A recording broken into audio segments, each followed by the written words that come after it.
नमस्कार। उम्मीद है आप लोग स्वस्थ और आनंद होंगे। मणिपुर में हिंसा 3 मई से शुरू होकर के आज तक जारी है और हालांकि सशस्त्र बल उसके रोकने की बात कर रहे हैं, रुक भी रही है, लेकिन कुल मिलाकर के हिंसा जो है वो अभी भी पूरी तरीके से फैली हुई है। इस मणिपुर हिंसा के 2 हिस्से हैं। पहली चीज़ तो ये हिंसा जो है नस्ली और धार्मिक आधार पर है, और दूसरी चीज़ ये कि इस हिंसा को भड़कने में, और मैं तो ये भी कहता हूँ कि इसकी शुरुआत में ही सरकार की अक्षमता पूरी तरीके से जिम्मेदार है। ये कहने में अब कोई हिचक नहीं कि मणिपुर में जो भी हो रहा है उसके पीछे पूरी तरीके से सरकार की अक्षमता काम कर रही है। इसके बहुत से फैक्टर्स आ भी गए हैं और लोग जानते भी हैं, और हिंसा इस हद तक बेकाबू हो चुकी है कि और इस हद तक फैल गई, इस हद तक बदनामी फैल गई है कि अमेरिका के राजदूत ने कहा कि आप चाहें तो हम इसमें इंटरवीन कर सकते हैं। हालांकि ये बात सिरे से गलत है और कांग्रेस ने इसका कड़ा प्रतिवाद भी किया, लेकिन बहरहाल इससे ये कहने में संकोच नहीं है कि कहीं न कहीं ये हिंसा जो है इसने पूरे विदेश का भी ध्यान अपनी तरफ आकर्षित किया है। अब बात को आगे बढ़ाने के पहले थोड़ा सा नॉर्थ ईस्ट का जो है मैं नटशेल में आपको बता दूं इतिहास, उससे अंदाज़ा लग जाएगा कि ये सरकार की क्षमता जो है कितनी भारी पड़ सकती है अगर सरकार ने तत्काल कोई एक्शन नहीं लिया, जिसकी संभावनाएं बहुत कम दिख रही हैं। अब ये सरकार एक्शन क्यों नहीं ले रही है, ये इसका जवाब बड़ा मुश्किल है। मतलब ये कि इतनी भीषण हिंसा के बावजूद और इतने सेंसिटिव जो क्षेत्र में हो रही है उसके बाद भी सरकार क्यों चुप है, इसका जवाब सरकार ही दे सकती है, क्योंकि सरकार के बहुत से एजेंडा हिडन भी होते हैं जिनको सरकार ही जानती है। खास तौर से भारतीय जनता पार्टी की सरकारों के बहुत से हिडन एजेंडा होते हैं जिनको वही बता सकते हैं और कोई नहीं बता सकता। बहरहाल अब बात मैं करूँगा नॉर्थ ईस्ट की। नॉर्थ ईस्ट की शुरुआत मोटे तौर पर आप उससे यहाँ से मैं शुरू करूँगा। इतिहास तो बहुत पुराना है कि नॉर्थ ईस्ट एक ऐसा इलाका है भारतवर्ष का जो कभी भी किसी भी ताकत के कब्जे में नहीं रहा। वो कुल मिलाकर के एक आदिवासी इलाका है जिसके अपने नियम कानून हैं, रूल्स हैं, और वो उस हिसाब से अपना काम करता है। स्वतंत्र भारत में पहली बार राज्य सत्ता यानी केंद्र की सत्ता का हस्तक्षेप पहली बार उन स्टेट्स में हुआ। उसके पहले ऐसा नहीं था। यहाँ तक कि मुगल जो बहुत ही ताकतवर माने जाते थे, मुगलों ने भी जब नॉर्थ ईस्ट पे कब्जा करने की सोची तो वहाँ का एक जो बहुत बड़ा सेनापति था लाचित बड़फुकन, उसने मुगलों को वहाँ नहीं घुसने दिया। ये बात इतिहास में जय जाहिर है, सब जानते हैं। पहली बार जब अंग्रेज यहाँ पर मुगलों के बाद जब अंग्रेज़ों का शासन हुआ तो अंग्रेज़ों ने भी कोशिश की कि वहाँ पर वो थोड़ा सा उनके कब्जे में आ जाए, लेकिन वहाँ भी लोग नहीं माने और अंग्रेज़ों ने भी कुल मिलाकर के बस इतने से संतोष कर लिया कि वो इलाका हमारा अधीनता मान ले, बाकी और कुछ हस्तक्षेप वो भी नहीं कर पाए। हालांकि अंग्रेज़ों ने एक काम किया, ये मानना पड़ेगा, और वो काम कहीं ना कहीं आज जो इसमें जो दिक्कत है या जो मणिपुर में जो हिंसा फैली वो कहीं ना कहीं वो जो एक काम हुआ उसका भी इस पूरी हिंसा में कहीं ना कहीं एक हिस्सा है। अंग्रेज जब यहाँ पर आए नॉर्थ ईस्ट के पूरे इलाके में, तो पूरा आदिवासी इलाका था, जंगली इलाका था, जनजातियाँ वहाँ रहती थीं, और वो जनजातियाँ इतनी बड़ी संख्या में थी, इतनी छोटी छोटी जनजातियों का क्लस्टर था कि अंग्रेज़ों ने उनको एक करने के चक्कर में उन सब लोगों को ईसाई बनाने की शुरुआत की। और मैं मोटे तौर पर वो जो पूरा नॉर्थ ईस्ट है जो आज की तारीख में 7 स्टेट्स में बटा है और 7 सिस्टर्स के नाम से जाना जाता है, वहाँ पर जो थोड़ा सा सभ्य हिस्सा था जो हिंदू संस्कृत से प्रभावित था, उसका श्रेय जो है श्रीमंत शंकर देव को जाता है। वो पंजाब में जो गुरु नानक देव जी थे उनके समकक्ष थे, और वहाँ पर उन्होंने काफ़ी हद तक आसाम में और मेघालय में भी हिंदू धर्म का फैलाव, वैष्णव धर्म का फैलाव किया और सब कुछ किया। और वहाँ जो माजरी प्रायद्वीप है उनके वहाँ पर आश्रम अभी भी हैं, जो वहाँ पर जो है वो कोई भी जाकर के वहाँ रुक सकता है, देख सकता है।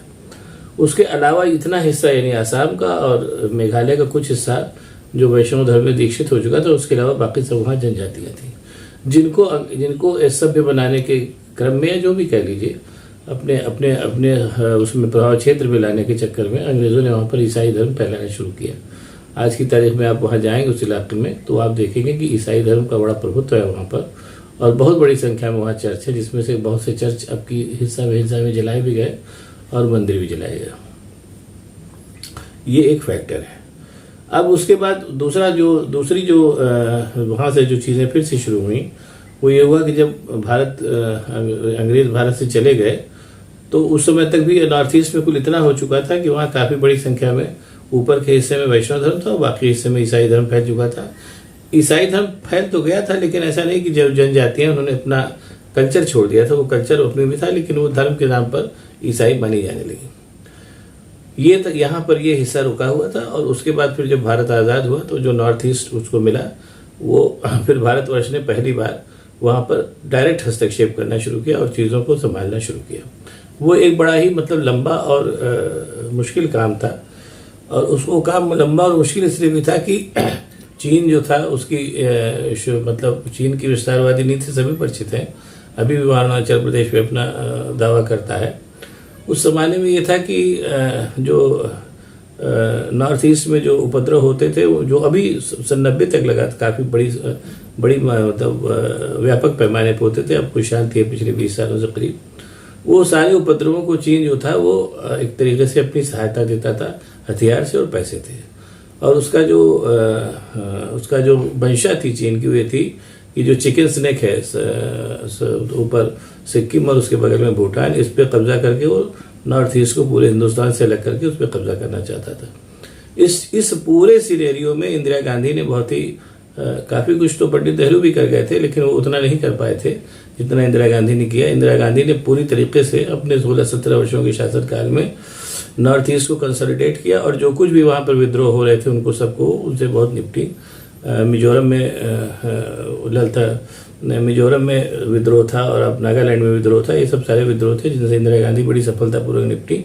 और आज की तारीख में जो भी नॉर्थ ईस्ट का एक तरीके से शायद जो पीसफुल एटमॉस्फेयर है, उसका काफ़ी कुछ क्रेडिट इंदिरा गांधी को जाता है। ये सब हम लोगों ने अपनी युवावस्था में बचपन में होते देखा, अखबारों पढ़ते देखा, ये सब हम लोगों ने देखा। अब कुल मिलाकर के ऑलमोस्ट नॉर्थ ईस्ट जो था वो काफ़ी कुछ शांत हो चुका था और भारत की मुख्य धारा में शामिल हो चुका था।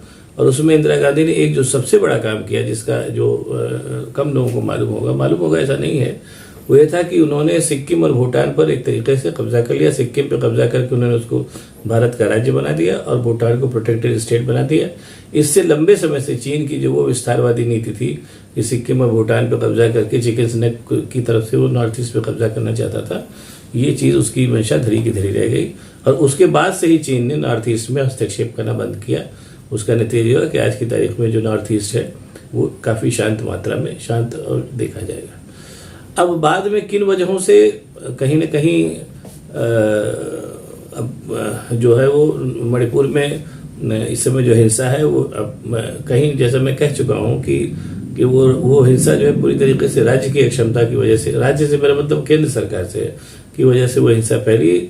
जो हाई कोर्ट के डिसीजन से लेकर के और नागा, कुकी और मैती जितने के लोगों के जितने भी डिफरेंस हैं और जो वहाँ पर जातिगत और धार्मिक डिफरेंस है, उनको कंट्रोल करने के लिए केंद्र सरकार से जो कुछ भी उससे करने की अपेक्षा थी उसने कुछ नहीं किया। वो कुल मिला के 3 मई से अभी तक जो कुछ वहाँ हो रहा है उसकी केवल मूक दर्शक है। मूक दर्शक होने के पीछे वजह क्या है आप डिसाइसिवली नहीं कह सकते हैं, लेकिन कहीं ना कहीं ये जो मूक दर्शक बनी हुई है सरकार, इससे इतना तो स्पष्ट है कि उस सरकार की अक्षमता से बहुत मुश्किल के बाद से जो नॉर्थ ईस्ट हिंदुस्तान की मुख्य धारा में आ रहा था वापस, वहाँ पर फिर एक नए सिरे से चीज़ें गड़बड़ाने लगी हैं, ये फैक्ट है। और जैसा मैंने कहा कि अमेरिका के राजदूत तक ने हस्तक्षेप की बात की, वो एक बात है, वो गलत बात है, ऐसा नहीं होना चाहिए था। लेकिन कहीं ना कहीं इतना तो है ही कि वो लोगों का ध्यान उस तरफ जा रहा है। और ये कह के मैं बात को ख़त्म करूँगा कि नॉर्थ ईस्ट में आग लगाना तो बहुत आसान है, लगी हुई आग को देख के तमाशा देखना भी बहुत आसान है, लेकिन अगर कहीं भगवान न करे इस आग से ये आग फैली नॉर्थ ईस्ट में नए सिरे से, तो उसको काबू करना कम से कम फिलहाल जो केंद्र सरकार है उसके बस का नहीं, इतना मैं कहना चाहता हूँ। बाकी तो ये है कि राज्य है अपना काम करेगा ही। अब अगर आपको ये वीडियो पसंद आया तो इसको लाइक करिए, शेयर करिए और साथ ही साथ मेरे चैनल को सब्सक्राइब भी करिए, ताकि मैं आपके और भी ऐसी वीडियो बना के दिखाता रह सकूँ। इसके साथ ही साथ मेरी आपसे ये भी अपेक्षा है कि आप जो है जिस भी स्तर से जहाँ से भी सक्रिय हो सकते हैं, इस बात के लिए कोशिश करें कि नॉर्थ ईस्ट में जो हिंसा, नॉर्थ ईस्ट में तो नहीं कह सकते, मणिपुर में जो हिंसा फैली हुई है उसको रोके। और साथ ही वरना इस हिंसा अगर और आगे फैलेगी तो जैसे मैंने कहा है, इस हिंसा पर काबू पाना अपने फिलहाल केंद्र सरकार की बस की बात नहीं है, बहुत मुश्किल खड़ी हो जाएगी। नॉर्थ ईस्ट वैसे भी संवेदनशील इलाका रहा है, वो शांत रहे, उसी में भलाई है। बहुत बहुत धन्यवाद, नमस्कार। है।